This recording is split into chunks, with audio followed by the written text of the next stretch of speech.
नमस्कार।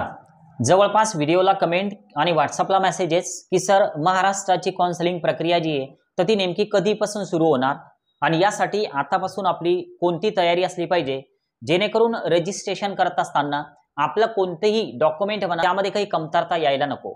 सविस्तर आपण या व्हिडिओमध्ये बघतोय। नवीन असाल जिजाऊ अकॅडमीचं ॲप जर डाउनलोड केलेलं नसेल तर नक्की एकदा डाउनलोड करा। डिस्क्रिप्शन बॉक्समध्ये आणि कमेंट बॉक्समध्ये सुद्धा ॲपची लिंक आहे।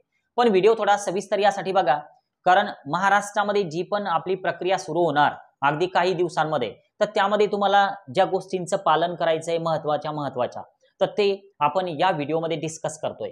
बघा आता सुरुवातीला तर तुम्हाला तुमचे डॉक्युमेंट्स तुमच्या कॅटेगरीनुसार तयार ठेवायचे।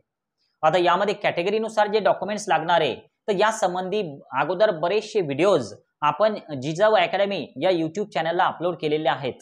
आणि जर समजा तुम्ही आपल्या रजिस्टर्ड विद्यार्थ्यांच्या व्हॉट्सअप ग्रुपला असाल किंवा तुम्ही अकॅडमीच्या ॲपचं काउन्सिलिंग जरी जॉईन केलेलं असेल तरी सुद्धा तुम्हाला तुमच्या कॅटेगरीनुसार जे डॉक्युमेंट्स लागतात तर त्याची एक लिस्ट देण्यात आलेली आहे। तर त्यानुसार तुमचे डॉक्युमेंट्स तयार ठेवा।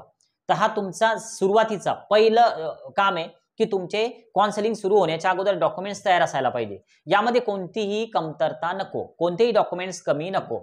आता परत जो प्रश्न आहे तर त्या प्रश्नाकडे आपण येऊया की सर काउन्सिलिंग प्रक्रिया महाराष्ट्राची नेमकी कधी सुरू होईल।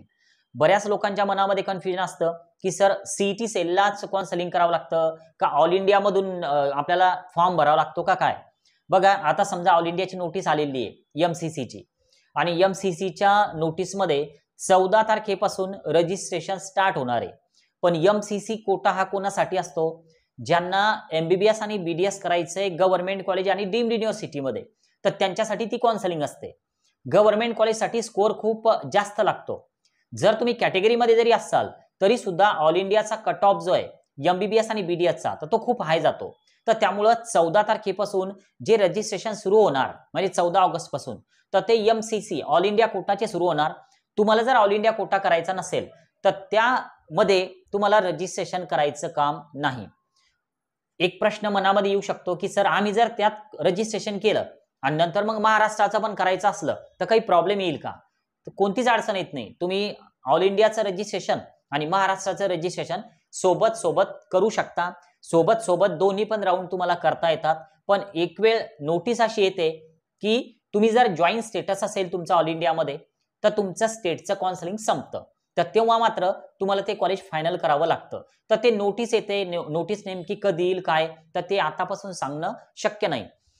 काउन्सिलिंग महाराष्ट्राची ही 14 ऑगस्टच्या नंतरच सुरू होण्याची जास्तीत जास्त शक्यता आहे। कारण आता एक जर आपण विचार केला तर एमसीसी मध्ये एक नोटीस आलेली आहे की पीडब्ल्यूडीच्या कॅन्डिडेटचं व्हेरिफिकेशन सुरू आहे।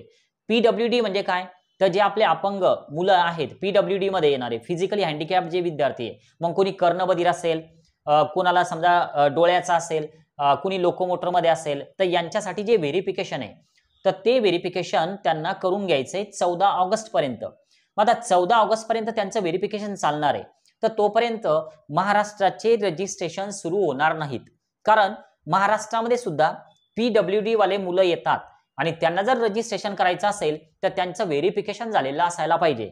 मग ते व्हेरीफाय होतील किंवा नॉन म्हणजे व्हेरीफाय होणार नाही, त्यांना व्हेरिफिकेशन मिळणार नाही त्यांच्या याचं। पण गरजेचं आहे की ते गेले का त्या सेंटरला, त्यांनी तिथून व्हेरिफिकेशन केलंय का तर त्यासाठी आपल्याला 14 ऑगस्टच्या नंतरच ही विंडो ओपन झालेली मिळेल। पण त्या अगोदर एखाद्या वेळेस असं होऊ शकतं की महाराष्ट्राचं जे इन्फॉर्मेशन बुलेटिन आहे तर ते येऊ शकतं। कारण त्या इन्फॉर्मेशन बुलेटिन मध्ये सगळ्या राऊंडचे नियम असतात म्हणजे अगदी सुरुवातीपासून तर शेवटपर्यंत राऊंड कशा पद्धतीने चालतील तर हे सगळं असतं। शेड्यूल्ड नसतं म्हणजे थोडक्यात डेट नसतात, डेटची नोटीस वेगळी येते। तर ही नोटीस साधारण 14 ऑगस्ट नंतरच येऊ शकते। म्हणजे एक विचार करा की 14 ऑगस्ट नंतर म्हणजे तुम्ही ऑगस्टच्या शेवटच्या आठवड्यापर्यंत जाणार आहे। म्हणजे थोडक्यात काउन्सिलिंग प्रक्रिया ही ऑगस्टच्या लास्ट वीक मध्ये सुरू होईल आणि नंतर मग पहिला राऊंड, दुसरा राऊंड, तिसरा राऊंड तर हे असं डिसेंबर मंथ पर्यंत चालू शकतं। यावर्षी प्रक्रिया ही लेट सुरू झालेली आहे तर त्यामुळं समोर हे शेड्यूल एक्सटेंड होत जाणारच आहे। एमसीसीनं फायनल शेड्यूल टाकलेलं आहे। नवीन असाल सबस्क्राईब करा। आतापर्यंत जर व्हिडिओला लाईक केलं नसेल नक्की एकदा लाईक करा आणि सोबतच जर समजा तुम्ही ऑफिसला व्हिजिट करण्यासाठी येत असाल तर येऊ नका कारण सध्या ऑफिसला मी नसतो, बाकी इतर तुम्हाला भेटू शकतात पण मी भेटेलच तर याची खात्री नसते, कारण आमचे जे रजिस्ट्रेशन आहे तर ते जवळपास पूर्ण झालेले आहे. तर त्यामुळे ऑफिसला येऊन काउन्सिलिंग घेतो सर. तर हा प्रकार आम्ही पूर्णपणे बंद केलेला आहे. मी ऑफिसला नसतोच, कारण जे पण अगोदरचे पेड मेंबर्स घेतलेले आहेत तर त्यांचे कामं आमचे सुरू असतात.